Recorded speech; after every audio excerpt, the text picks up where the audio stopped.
Ah, le Sénat. Avec la réforme des retraites, l'institution est à nouveau sous le feu des projecteurs.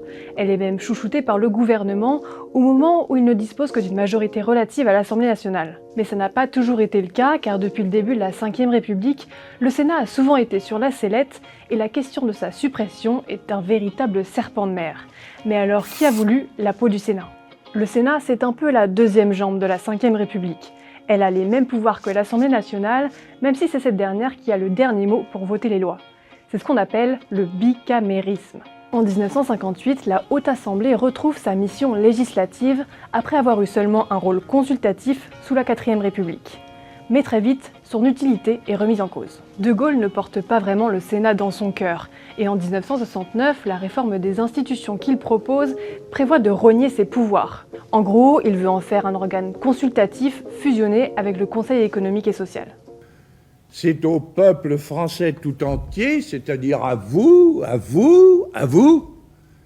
qu'il appartient d'en décider.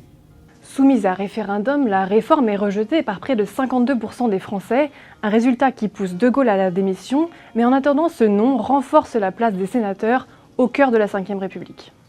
En 1998, nouveau coup de menton de la part du Premier ministre Lionel Jospin. Le Sénat est une anomalie démocratique. Sa phrase met le feu aux poudres et marquera l'histoire parlementaire. Par ces mots, le Premier ministre dénonce notamment le mode d'élection des sénateurs. Ils sont élus via un suffrage universel indirect par un collège de grands électeurs qui, selon lui, ne représente pas bien la diversité des Français. Une critique récurrente à l'égard du Sénat, tout comme celle de son conservatisme, puisque la gauche n'y a été majoritaire qu'une seule fois, entre 2011 et 2014. En 2014, c'est l'affaire Dassault qui remet sur le tapis la question de l'utilité du Sénat.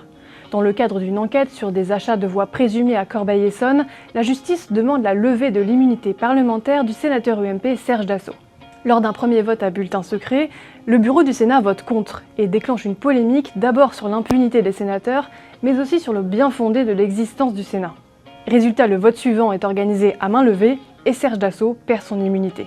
Récemment, certains candidats à la présidentielle ont aussi voulu toucher au Sénat. C'est notamment le cas de Jean-Luc Mélenchon qui, après avoir été sénateur pendant près de 25 ans, propose la suppression pure et simple de la Haute Assemblée en 2017.